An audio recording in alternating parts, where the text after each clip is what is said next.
Hello friends, welcome you all. आज मैं आपके लिए जो वीडियो लेकर आ रहा हूँ, देखिए बात करने वाले हैं बोनस शेयर्स। और मैं आपको सावधान और साथ के साथ अलर्ट भी करूंगा और साथ में देखेंगे समझेंगे इसको डिटेल में। लेकिन मैं आपको ये कहूंगा कि खाली बोनस और स्टॉक स्प्लिट के अनाउंसमेंट के बाद आप ये मत सोचना कि प्राइस सस्ता हो गया है। ये चीजें इसीलिए इस टाइम पे आएंगी क्योंकि स्टॉक आसमान पे पहुंच चुके हैं। जब वो बोनस इशू करते हैं तो लिक्विडिटी जनरेट करने का काम क्या करते हैं? कौन? कंपनी के मालिक स्टॉक को स्प्लिट करते हैं ताकि स्टॉक आपको लगेगा सस्ता हो गया है। लेकिन इसके पीछे की चीजों को समझिए। इससे पहले भी हम इसके बारे में काफी बातें कर चुके हैं और इंपॉर्टेंट वीडियो जिसमें डिस्क्रिप्शन में उसका लिंक आपको मिल जाएगा। काफी डिटेल में हमने बोनस और स्टॉक स्प्लिट को समझाया है। लेकिन ये सावधान और अलर्ट आज की डेट में मैं आपको क्यों कर रहा हूं, चलिए देखते हैं, समझते हैं। एक एग्जाम्पल लेंगे एक स्टॉक का। और ये सावधानी और अलर्ट के साथ साथ अगर आपको फिर भी स्टॉक खरीदना है तो क्या गोल होगा, क्या रिस्क मैनेजमेंट होगा, किस तरीके से उसका इंपैक्ट होगा, उसको समझने की कोशिश करेंगे। देखिए जितने भी वीडियोज हम यहाँ पे क्रिएट करते हैं एजुकेशनल अवेयरनेस पर्पज के लिए, इंफॉर्मेशन पर्पज के लिए। लेकिन हमेशा याद रखें, स्टॉक मार्केट में किसी भी तरीके की इन्वेस्टमेंट आप करते हो, always understand the risk associated with the investment. और टिप्स और रिकमेंडेशन से बच के रहें। अपनी लर्निंग, अपनी एनालिसिस के साथ काम करें, जिससे क्या होगा, आपको एटलीस्ट अगर आप कभी, मैं कहूंगा आपको लॉस भी हो जाता है तो भी आपको उससे लर्निंग मिलेगी, क्योंकि वो आपने खुद एनालाइज करके जो है इन्वेस्ट किया है। ये इंपॉर्टेंट पार्ट है, बहुत ही इंपॉर्टेंट। अब आप दूसरे की टिप पे अगर इन्वेस्ट करते हो तो उससे आपको लर्निंग नहीं मिलती है। तो चलिए सीधे समझते हैं। और आगे बढ़ने से पहले मैं आपको बता दूं, अगर आपने अब तक चैनल को सब्सक्राइब नहीं किया तो सब्सक्राइब कर लें और बेल आइकन को भी प्रेस कर लें। और ये वीडियो आपके सामने लाने का मकसद क्या है? अपोलो पाइप्स में अभी इन्होंने बोनस इशू करने की बात कही। अब इस बोनस इशू करने की बात के अनाउंसमेंट से शेयर आसमान पे पहुंचने लग जाते हैं।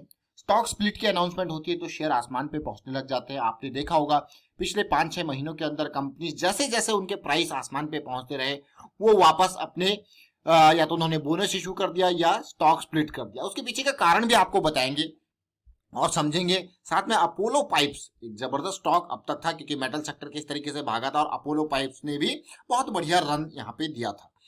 लेकिन अब बोनस की अनाउंसमेंट हो गई है। अब आपको हो गया ये स्टॉक तो मात्र और मात्र 2,500 करोड़ का मार्केट कैपिटलाइजेशन, और यहाँ पे बोनस की अनाउंसमेंट होगी तो इससे क्या होगा? क्या मार्केट कैपिटलाइजेशन में कोई फर्क आएगा? जी नहीं।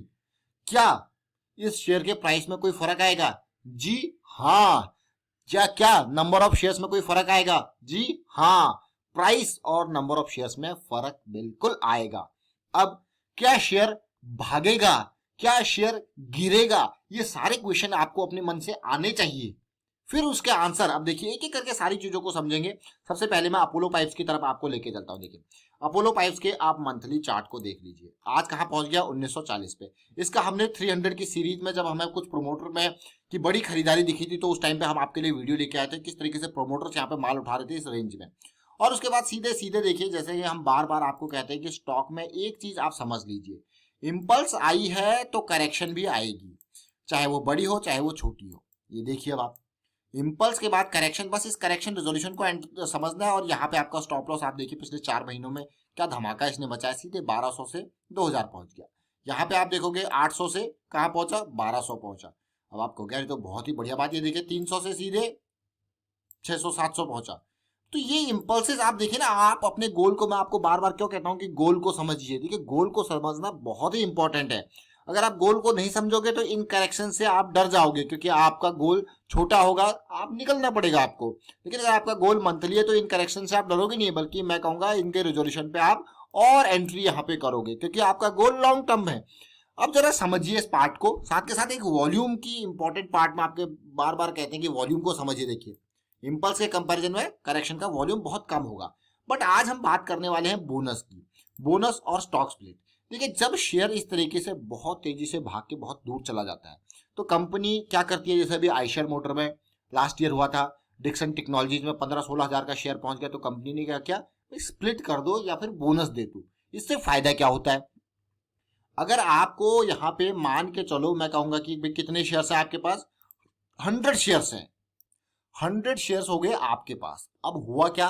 कंपनी ने क्या अनाउंसमेंट कर दी? बोनस की। तो जब कंपनी ने बोनस की अनाउंसमेंट कर दी और मान लो बोनस 1:1 का था, मैं सीधे सीधे एग्जांपल लेके चल रहा हूँ, ऑलरेडी हमने काफी डिटेल में वीडियो क्रिएट किया, उसको भी आप देख सकते हो नीचे।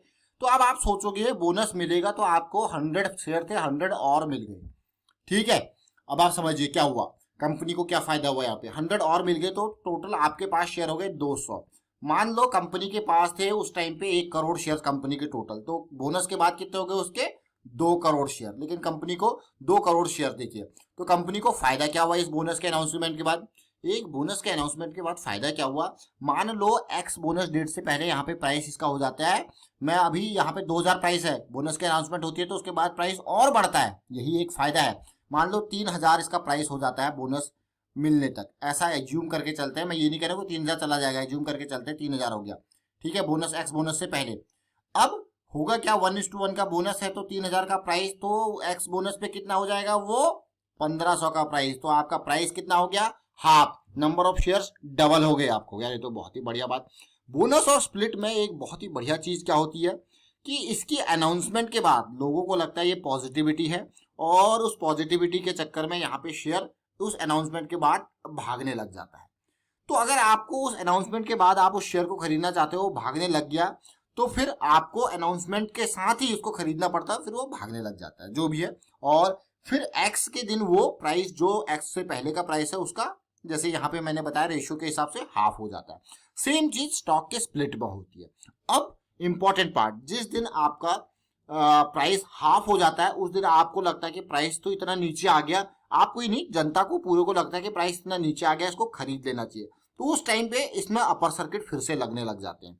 अगर आप तसल्ली से देखोगे इस चीज को तो होगा क्या, यहाँ पे अगर आप तसल्ली से देख रहे होगे तो यहाँ पे जो प्राइस है वो पीक पे ही है, कोई करेक्शन नहीं आई, बीच में इन बिटवीन छोटे टाइम फ्रेम की करेक्शन आएंगी, तो वो जो प्राइस एडजस्ट होगा बाद में जब एक्स जो है बोनस या एक्स स्प्लिट डेट चली जाएगी, बाद में वो प्राइस एडजस्ट होकर फिर आपको चार्ट्स में उसी तरीके की चार्ट देखने को मिलेंगे, प्राइस उसी में एडजस्ट हो जाएगा। मतलब ऐसा नहीं है कि हाँ प्राइस के हिसाब से चीजें बदली होंगी लेकिन ये चार्ट इसी तरीके से रहेंगे। तो जरा समझिए, कई बार क्या होता है आसमान पे स्टॉक होता है, पीक पे होता है, उस टाइम पे हम खरीदते हैं और हम सोचते हैं लॉन्ग टर्म पर्सपेक्टिव से हम खरीद रहे हैं, लेकिन अब जब प्राइस एक्शन को आप समझोगे तो वो पीक पे होता है उस टाइम पे, यानी कि बिल्कुल टॉप पे खरीद रहे होते हैं आप। इसीलिए हमेशा ध्यान रखें इस चीज को, इसीलिए मैं आपको सावधान और अलर्ट कर रहा हूं, क्योंकि अभी कुछ टाइम से कुछ बोनस और स्टॉक स्प्लिट्स आए हैं, अभी आने वाले टाइम पे और भी ऐसी चीजें और आती रहेंगी। जैसे जैसे कंपनी को धीरे धीरे लगेगा कि हाँ भाई इस शेयर का प्राइस बहुत ज्यादा हो रहा है, ये तो बहुत ही ओवर वैल्यूड जा रहा है सिचुएशन, तो वो प्राइस को कम करने के लिए इस तरीके की अनाउंसमेंट करते रहेंगे, ध्यान देना बिल्कुल। हाँ, इसमें क्या होता है जो फंडामेंटली स्ट्रॉन्ग शेयर होते हैं कुछ ना कुछ, जैसे IRCTC आपने देखा, तो उनमें तेजी बरकरार, उसमें लगता है कि लोगों को और सस्ता मिल गया और खरीद लो, तो ये चीज बहुत ही सावधानी से मैं कहूंगा आपको समझना है, अपने टाइम फ्रेम को समझना है, करेक्शंस को समझना है। करेक्शन बड़े टाइम फ्रेम पे चलिए, मान के चलिए मंथली पे तो बहुत दूर चला गया, छोटे टाइम फ्रेम पे तो करेक्शन आएगा, डेली टाइम फ्रेम पे आएगा, आवरली पे आएगा, और रिस्क को उसी हिसाब से मैनेज करना है, उसी जिस टाइम फ्रेम के हिसाब से आप चल रहे हो रिस्क को इसी हिसाब से मैनेज करना है ताकि आपको अंडरस्टैंडिंग मिल पाए। तो यहाँ पे उम्मीद करता हूँ बोनस और स्प्लिट आपको समझ में जरूर आया होगा। देखिए लास्ट टाइम पे अपोलो पाइप्स की अगर मैं बात करूँ, ये एरिया से जब हमें यहाँ पे दिखा था जबरदस्त तरीके से प्रोमोटर खरीद रहे थे, इस एरिया में प्रोमोटर ने खूब माल खरीदा और इन्फॉर्मेशन भी बहुत निकल के आई कि हाँ प्रोमोटर खरीदे। लेकिन आप देखोगे स्मार्ट मनी, जैसे मैं आपको कहता हूँ कि स्मार्ट मनी को आप इस वॉल्यूम के स्मार्ट मनी के फुटप्रिंट को पहचान लोगे, पद चिन्हों को पहचान लोगे कि स्मार्ट मनी कर क्या रही है। देखिए उसके बाद आपको कुछ नहीं करना होता, इन करेक्शंस को अंडरस्टैंड करना होता है। इसके नीचे आपको स्टॉप लॉस एंटर करो, करेक्शंस को अंडरस्टैंड करो, स्टॉप लॉस, करेक्शंस को अंडरस्टैंड करो, स्टॉप लॉस। अगर चीजें फेल हो रही है तो आपको बड़ा लॉस नहीं होता, क्योंकि आप करेक्शंस के हिसाब से चल रहे हो। आप देखिए ये भागे जा रहा है वीकली के हिसाब से, कितनी दूर मूविंग एवरेज से। अभी बोनस की अनाउंसमेंट हुई तो और दूर चला जाएगा। तो मैं आपको यही कह रहा हूँ कि इसीलिए छोटे टाइम फ्रेम वाइज, हाँ अगर आपको बोनस के लिए स्प्लिट के लिए हिसाब के लिए प्ले करना है तो फिर छोटे टाइम फ्रेम के हिसाब से चलिए। अदरवाइज मैं कहूंगा रिस्क को, क्योंकि वहां पे आपका कम रिस्क होगा। देखिए लो रिस्क वाली अपॉर्चुनिटी बहुत ही बढ़िया, बहुत ही बेहतरीन होती है। ये देखिए ये सारी लो रिस्क की अपॉर्चुनिटीज है। आपने क्या देखा, चीजें वापस होने लगी, आपने गिरते हुए तो नहीं खरीदा, आपने रिवर्सल देखा, उसके बाद ही एंट्री करी और उसके बाद पूरी की पूरी स्विंग को कैप्चर किया, पूरी की पूरी स्विंग को कैप्चर किया। ये देखिए ये तीन स्विंग यहाँ पे जो है आपको देखने को मिल रही है। मंथली में क्या था, ये एक सिंगल लाइन चल रही थी कि बहुत ही छोटी छोटी करेक्शंस। देखिए तो ये उम्मीद करता हूँ आपको समझ में जरूर आया होगा। तो बोनस और अलर्ट से सावधान रहें। अभी बहुत सारी कंपनीज जो है बोनस और स्प्लिट आपके लिए लेके आएंगी और साथ के साथ मैं यही कहूंगा कि उनको छोटे टाइम फ्रेम वाइज आप प्ले करें तो ज्यादा बेटर रहेगा। रिस्क को मैनेज करके चलना है कैसी भी तरीके की। अगर आप देखोगे अभी कितने ओवर वैल्यूड एरिया में है, 80-90 के पार है, इसका ये मतलब नहीं और दूर नहीं जा सकता है, बट रिस्क कितना है वो समझिए। वाइंड अप करता हूँ, वीडियो को शेयर कीजिए, लाइक कीजिए, प्राइस एक्शन सीखते रहिए, प्रैक्टिस करते रहिए, साथ के साथ रिस्क मैनेजमेंट के बारे में अपनी तक सीमित ना रहें, लोगों को अवेयर करें, खासकर अपने फ्रेंड सर्कल में, फैमिली सर्कल में लोगों को अवेयर करते रहें। Thank you for watching the video.